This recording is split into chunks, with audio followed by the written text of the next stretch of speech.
Hello and welcome to another installment of Beautiful Goal TV. Today we're going to be talking about Cristiano Ronaldo and Juventus. Now, Ronaldo made his debut for the Old Lady over the weekend, his official debut, after what was a strange pre-season, after acquiring arguably the best player in the world, certainly the most famous player in the world over the summer. Juve opted for a strange pre-season schedule where they only played 2 games with Ronaldo against Juve youth teams, pretty private and small fixtures, and then went straight off into the Seria A season. Made his debut against Chievo over the weekend, a winning start for Ronaldo, but he didn't get off to a goal-scoring start, which I'm sure will be irking the 5-time Ballon d'Or winner. In today's episode, we're going to be talking about how Max Allegri can best go about integrating Ronaldo into this Juve side. What is Juventus' best lineup, and how can they go about setting up a team that is going to compete for the Champions League at the latter end of the competition and is going to win what is potentially an 8th consecutive Serie A title. So let's get into it. Oh, what a finish!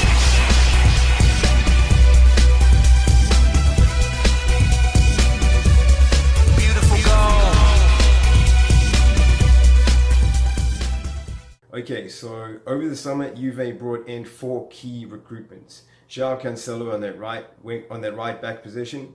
Emre Can came in midfield. Leonardo Bonucci came back from AC Milan with Gonzalo Higuain going the other way, and of course Cristiano Ronaldo was brought in. So the big question is, having come in and spent quite a lot of his time at Real Madrid, the majority of his time, with the exception of the last few seasons, playing predominantly as a left winger, cutting in and getting goal scoring opportunities, coming into that space created by Karim Benzema's very intelligent movement and his good understanding with Benzema. Ronaldo was able to really score. I mean, look at the numbers during his time at Real Madrid. We don't even have to discuss that. Oh, disgusting, maniac. So how can Max Allegri set up this Juve team to get the best out of Cristiano Ronaldo? And how is he going to get him reaching those sort of figures? Can he reach those sort of figures in Serie A? That remains to be seen. Okay, so I think there's 2 different options that are going to be the best way for Juve to play. The first one is going to be a flat-out 4-3-3, where in goals you're going to have Wojciech Szczesny. Centre-back pairing, I would imagine, is obviously going to be Chiellini and Bonucci. Barzagli still around, so that could be the case. Left back is going to be Alexandro. Spinazzola's there too. Right back is going to be João Cancelo, we would imagine, having come in for 35 million. The midfield 3, at the base of that midfield 3, your holding midfield player would be Emre Can. To the left of Can, you'd have Blaise Matuidi, fantastic midfield player, as we saw in the World Cup for France. On the right, you'd have Miralem Pjanic. So this is a team that's probably going to be used when they're playing against a notably weaker opposition, where they know they can dominate that midfield. The big question is, where does Ronaldo play in that front 3? In this system, the 4-3-3, Paulo Dybala would be on that right-hand side, with Cristiano Ronaldo playing as the number 9, as the central figure, and Douglas Costa on the left. Big questions as to whether Dybala can actually play as an out-and-out right winger. He loves to drift inside. His movement's intelligent. He's actually played probably his best football for Juve as almost the second striker, just behind Higuain. I don't know if that can happen with Ronaldo. I think this is going to be the best way to get the best out of Ronaldo, is have Costa and Dybala on the right and the left wing, cutting in, getting those balls in, and getting Ronaldo on the end of goal scoring opportunities, looking to play him in behind through the centre backs, looking to clip crosses into the box. We know Ronaldo is deadly in the air. I think if he does reach 35, 40 goals a season for Juve, a lot of those goals, the vast majority, are going to be 1-2 touch finishes in the penalty area. Gone are the days where Ronaldo is going to be taking on 5, 6, 7 players playing on the left-hand side. One could argue that in this system, you could bring in Mandzukic, maybe, if the opposing right fullback was maybe not that quick, and Ronaldo could still beat him in the majority of duels. You might consider playing Ronaldo on the left-hand side with Mandzukic, who is a really, really good, reliable centre forward, and can be counted upon to not be too greedy and too selfish, and maybe play that Benzema role of playing second fiddle in an attacking sense to Ronaldo and sacrificing himself a bit in terms of movement, making tireless runs off the balls, 1-2 passes, and link up play. He's very good at that, Mandzukic. So that's another option. But I think you know, that is probably the best way to get the best out of Ronaldo, to set the team up for him. You're going to have Matuidi, you're going to have Pjanic also looking to play Ronaldo in behind. And I think if Douglas Costa, Bernardeschi, if he comes in and plays on that left-hand side, he can play on the right too. If Douglas and Cuadrado can come in and play on the right-hand side instead of Dybala, and Douglas Costa can come in that right-hand side instead of Dybala, so you have a bit of rotation there. Mandzukic can come in under Ronaldo. I think that is going to be the ideal way for Max Allegri to get the best out of Ronaldo. Emre Can solidifying that midfield. Yeah, Blaise Matuidi, who is a midfielder who likes to go forward, but certainly handles his own defensively.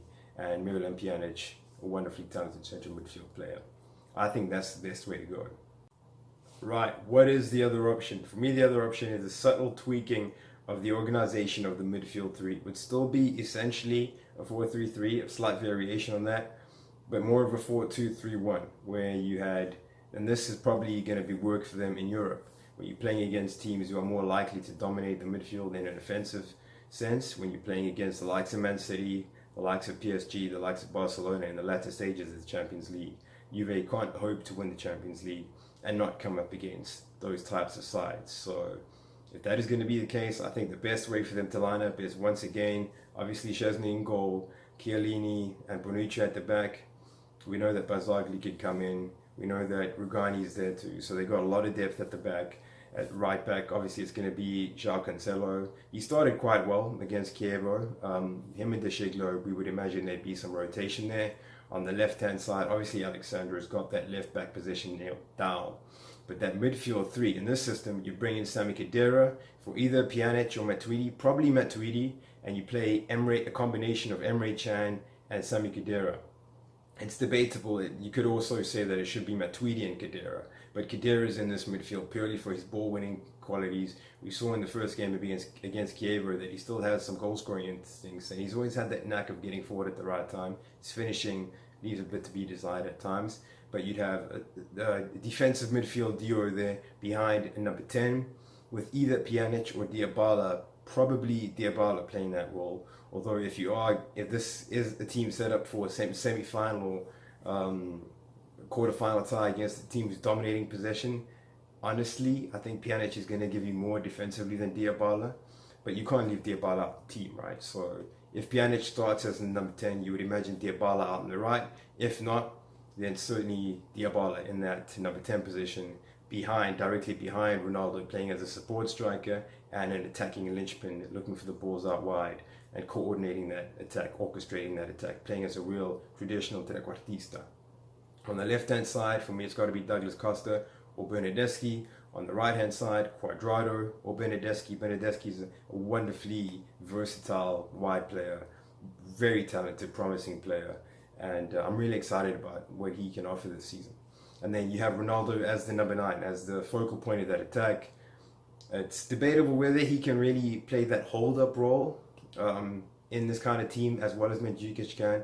But I think if the team's set up like this, once again, based on Ronaldo's movements, based on where he likes it, I think that's how this Juventus team is going to get the best out of Cristiano Ronaldo. I really do think, and I repeat this, I think that the days of Ronaldo coming in from the left-hand side and carving out the majority of his goals like that, scoring golazos from 20-30 yards, I think those days are gone. And I think his best chance of replicating his goal-scoring form, and he's been doing this for the last couple of years at Madrid anyway, is to limit his involvement in general play and heighten his involvement in the last third of the pitch. He's become a real predator, a real 1-2 touch finisher. And I think if this Juve team can orchestrate their attacks around his movements and around his strengths, his aerial ability, his ability to finish balls one touch on the cutback from the byline, if you can get the wingers to the byline, you can't have, and there is no more lethal finisher in world football than Cristiano Ronaldo. So that's how I think Juventus and Max Allegri should go about integrating Ronaldo into this team. What are your thoughts? Let me know in the comments. Please like this video if you enjoyed it. Hit that subscribe button, and it'd be great to get your opinions and your thoughts on how Cristiano Ronaldo should be integrated into this Juventus team. That's it for Beautiful Gold TV for this installment. I'll see you in the next one. Oh, what a finish!